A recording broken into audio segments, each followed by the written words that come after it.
하나님의 말씀은 마태복음 10장 16절부터 33절까지 말씀입니다. 마태복음 10장 16절부터 33절까지 말씀 한 목소리로 읽겠습니다. 시작. 보라, 내가 너희를 보냄이 양을 이리 가운데로 보냄과 같도다. 그러므로 너희는 뱀같이 지혜롭고 비둘기같이 순결하라. 사람들을 삼가라. 그들이 너희를 공회에 넘겨주겠고 그들의 회당에서 채찍질하리라. 또 너희가 나로 말미암아 총독들과 임금들 앞에 끌려가리니 이는 그들과 이방인들에게 증거가 되게 하려 하심이라. 너희를 넘겨줄 때 어떻게 또는 무엇을 말할까 염려하지 말라. 그때 너희에게 할 말을 주시리니 말하는 이는 너희가 아니라 너희 속에서 말씀하시는 이 곧 너희 아버지의 성령이시니라. 장차 형제가 형제를, 아버지가 자식을 죽는 데에 내주며 자식들이 부모를 대적하여 죽게 하리라. 또 너희가 내 이름으로 말미암아 모든 사람에게 미움을 받을 것이나 끝까지 견디는 자는 구원을 얻으리라. 이 동네에서 너희를 박해하거든 저 동네로 피하라. 내가 진실로 너희에게 이르노니 이스라엘의 모든 동네를 다니지 못하여서 인자가 오리라.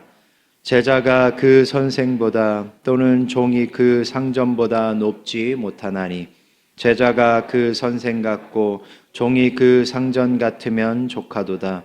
집주인을 바알세불이라 하였거든 하물며 그 집 사람들이라. 그런즉 그들을 두려워하지 말라. 감추인 것이 드러나지 않을 것이 없고 숨은 것이 알려지지 않을 것이 없느니라. 내가 너희에게 어두운 데서 이르는 것을 광명한 데서 말하며 너희가 귓속말로 듣는 것을 집 위에서 전파하라.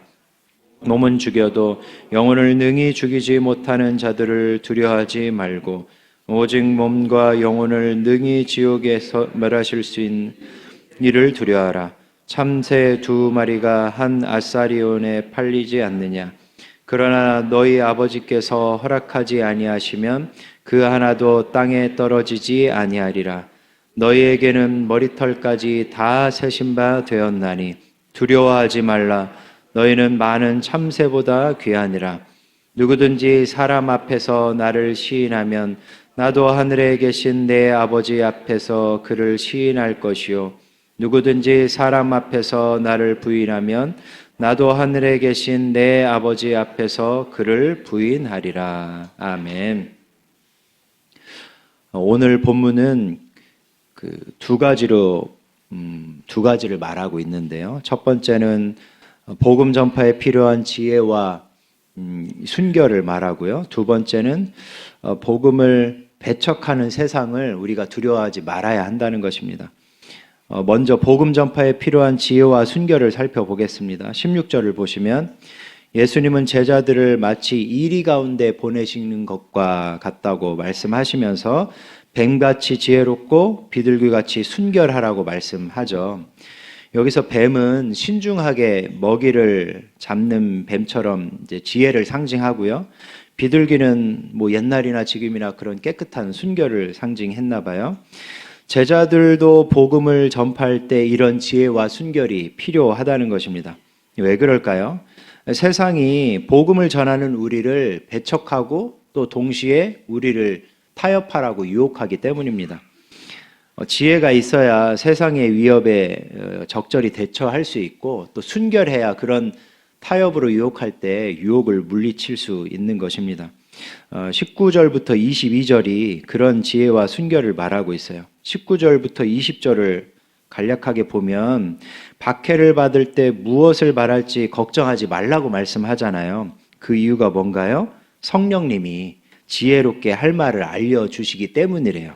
또 그리고 22절을 보면 모든 사람에게 미움을 받아도 끝까지 견디는 자는 구원을 받을 것이라고 약속하고 있죠.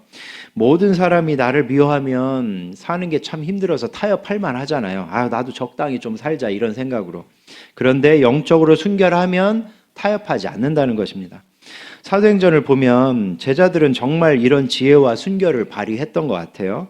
성령 충만했던 제자들은 마치 무슨 대본이 쓰여져 있는 것처럼 지혜롭게 말을 잘했죠. 정말이에요.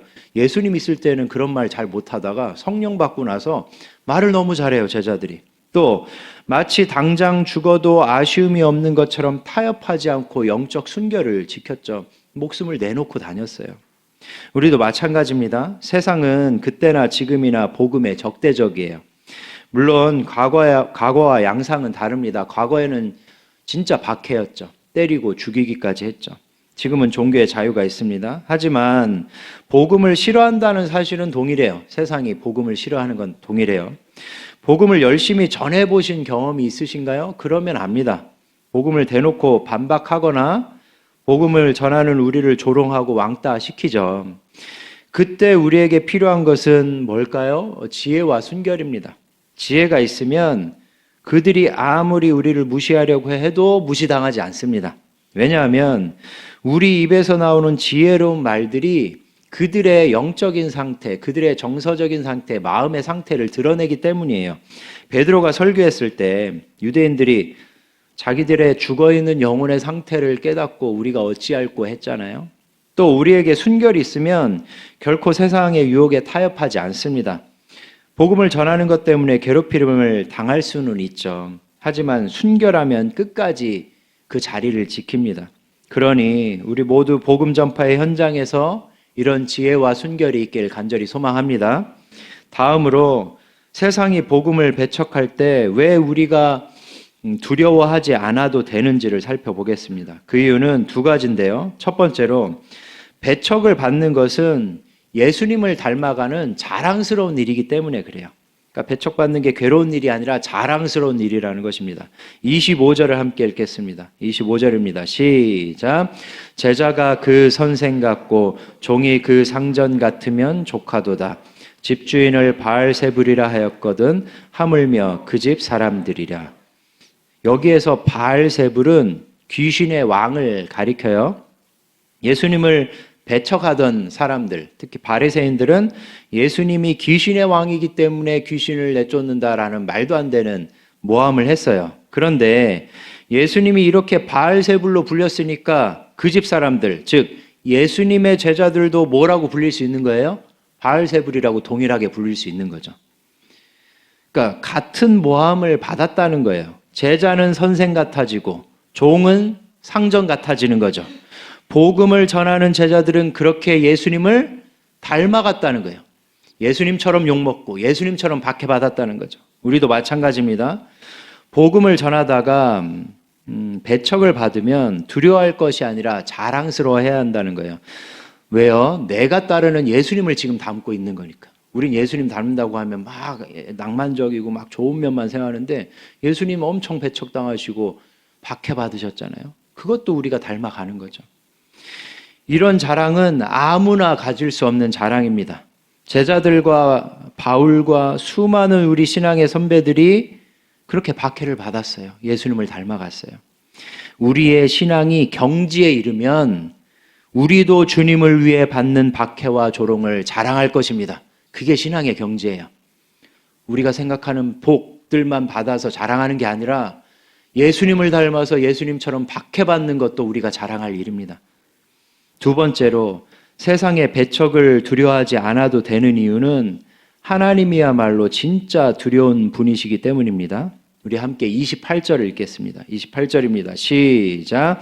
몸은 죽여도 영혼은 능히 죽이지 못하는 자들을 오직 몸과 영혼을 능히 지옥에 멸하실 수 있는 일을 두려워하라. 아멘. 이 말씀처럼 복음을 배척하는 세상은 많은 그리스도인들의 몸을 죽였죠.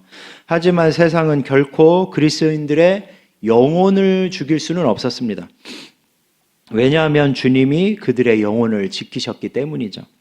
따라서 우리가 두려워해야 할 대상은 세상이 아닌 것이죠. 내 몸은 죽여도 내 영혼은 죽일 수 없는 세상에게 위축되지 마시기 바랍니다. 우리가 두려워해야 할 대상은 세상이 아니라 하나님이에요. 하나님은 영혼까지 멸하실 수 있는 분이기 때문이죠. 감사하게도 우리는 하나님을 두려워할 필요가 없습니다. 우리는 택한 백성이고 세상 어떤 것보다 하나님께 귀한 존재들이기 때문이죠. 마지막으로 29절부터 31절을 감사한 마음으로 읽겠습니다. 시작. 참새 2마리가 한 아사리온에 팔리지 않느냐. 그러나 너희 아버지께서 허락하지 아니하시면 그 하나도 땅에 떨어지지 아니하리라. 너희에게는 머리털까지 다 세신 바 되었나니 두려워하지 말라. 너희는 많은 참새보다 귀하니라. 아멘. 이 말씀을 믿으시죠? 정말 참새 한 마리도 하나님이 돌보신다면, 하나님의 허락 없이 우리가 아무리 총을 들이대고 쏴도 떨어지지 않는다면, 참새 한 마리도, 그렇다면 우리는 말할 것도 없다는 거죠. 그러니 이 말씀을 정말 믿으신다면 어떤 것도 두려워하지 마시기 바랍니다. 복음을 전하다가 박해를 받아도, 누가 위협해도 조롱해도, 우리가 믿는 걸 가지고 우리를 무시해도, 또 현재의 건강 상태와 재정 상태로는 복음을 전파하기는커녕 내 인생이 아무것도 안 될 것처럼 느껴져도 두려워하지 마시기 바랍니다. 하나님이 우리의 머리털까지 세신 바 됩니다. 그러면 된 것 아닐까요? 우리는 머리털 못 셉니다. 정확히 세볼 수가 없을 거예요. 아니 셀 수는 있겠죠. 네, 단박에 우리의 모든 상황과 우리의 세밀한 것까지 다 아시는 하나님이 우리에게 계시잖아요. 그러니 우리 모두 세상을 두려워하지 말고 예수님을 닮은 사람들답게 담대하게 복음을 위하여, 우리 주님을 위하여 사는 우리가 되길 예수님의 이름으로 축원합니다.